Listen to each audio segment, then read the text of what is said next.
specialized technology. Sometimes you find something that's like super cool and also works kind of very well, but it's still kind of hard to talk about. For example, this right here is actually a camera microphone, and not just a camera microphone. It's a camera microphone that records out the front end and out the back end. And not just that, it also has a special input slot where you can put in like a wireless microphone. Now this may not really seem all that impressive to you. However, this right here is where we came from. A camera microphone that only recorded out of that end, so that if you turned around your camera to look at something, it'd become really quiet, and also one that would run out of these Lego style batteries. So compared to this thing, that thing is actually pretty damn cool. Even so, I don't really think that this is something that's interesting to most people. I mean, when was the last time you used a camera to record something, let alone needed a microphone for it? This is just an example of stuff that's just too specific to talk about. And then you also have stuff that's just way too overpriced. A lot of the time it's just stuff from like the big brand companies that's just needlessly expensive. I mean, why spend 25 to 30 euros on just a set of earphones when for a third of the price, you can get a much better pair? Most of the time it's just the sake of convenience of buying everything from the same company, but that doesn't really make it an interesting product to talk about. Which is why I was actually kind of stuck as to whether or not I should make a video about this.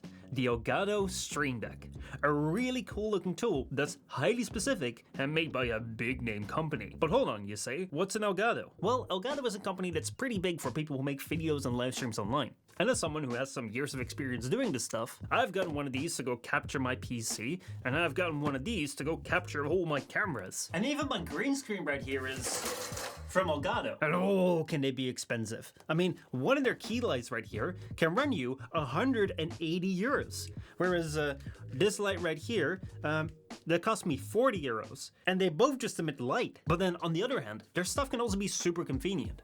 For example, I have this green cloth right here, which I bought like super cheap. It is really big, but also very impractical. Because if I want to use this properly, I'll have to iron out all of these kinks and make sure that there is no crease in it at all, which I can tell you, it's impossible. But then if we look at our green screen, which, I mean, yeah, it is quite expensive with 170 euros. However, this thing can do this. And it's perfect every single time. So then what is this Stream Deck thing, and is it worth the 170 euros that they're asking for this thing? Well, if we open it up, what we find is that it's a small keyboard with just 15 keys, which already seems kind of expensive given that you can just buy a full-on keyboard with 100 keys for, I mean, between like 20 and 100 bucks given the quality that you're willing to settle with. But these keys right here, they aren't just any old keys. Look, they have tiny little screens behind them. Now, besides looking like the keyboard from the future, what kind of function do these screen keys actually have? It doesn't really seem like a very ergonomic keyboard that allows me to replace my old keyboard, nor do I think I'd want to with how these switches feel. No, we gotta go back to a video I made a while back about OBS Studio, which is a piece of software that allows you to broadcast scenes that you make yourself from cameras, images, or displays attached to your computer, and then switch between these scenes by selecting a scene from the list and then moving that to the program window, which works fine for a setup like this, but if you compare it to a more advanced setup, you're going to need something more. And this right here is where the Stream Deck comes in. Because the zoom that I just did is actually done by using OBS filters. If we go right here and we right click on the scene, we can go and take a look at the filters of the scene. Filters allow you to customize things around the scene, and the one that we're interested in now is called Move Source Filter. The Move Source Filter allows you to choose a source, like our camera right here, and then allows you to go and set the position for this very thing. Which means that right now we have two set points, one that's a normal size and one that's scaled up. So if we want to do a zoom, the only thing that we need to do is just activate the zoom, which is super easy. Like, we just go down here, we right click on this, we go up to filters, and then we click on this thing right here, which zooms us in. Now you may or may not have noticed that that action was a little bit more complicated than it needed to be. I couldn't do that without looking at the screen, which if I use my Stream Deck, I can. That said though, adding actions to keys isn't really all that special. It's something that you can do very easily with any old gaming keyboard that has these extra keys, or you can just go ahead and make your own keyboard with custom key switches and just assign this stuff with auto hotkey. No, what really makes the Stream Deck special are two things. Number one, of course, the screens, but also 2, the ease of use. For that, let us just go back to OBS, where right here we see just the standard canvas that we're used to, and this right here is basically the same thing, except that it's a different canvas for people who are on a mobile phone. However, that means if I want to do something on the one side, I also have to implement that on the other side. Now, if I want to do that using some custom keys, it is very well possible. However, for that, I'll have to go right here to File, Settings, and then find hotkeys over here, and then use this entire list that I have right here to find the filter that I want to activate, and then connect that to a key right there. On the Stream Deck, however, I can just go here, create a new multi-action switch, and then go in here and find a filter, and then I want to enable the filter, which is on the front cam, and the filter was the camera big, and then if we press this, it zooms us right in. The next thing we can do is just add another filter and then use the vertical scene and do the same filter right here, and then go to the next part where we pressed it and do the whole thing in reverse. Let's go test it out.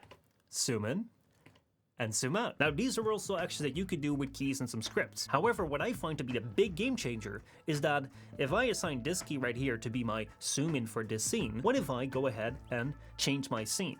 If I do this right now and want to zoom in again, well, at this point in time, this key that we just assigned to be the zoom in key will not work for this scene. So we'll have to assign another one, and depending on how many scenes you get, this can get quite confusing. For the Stream Deck, however, I can just do this, and it zooms right in. That right there is the absolute magic of the screens, which allow you to show different things depending on what you do with them. Let's say in this scene, I want to have a little bit of a Twitch chat going on right here. If I press this button, now we're in a completely different place, and the zoom key is now actually the back button. But no, I want to go here to my chat, and I want to say I want to have like a small Twitch chat. And now you see something else shows up. I may want to make that a bigger Twitch chat right there, and then the entire Twitch chat shows.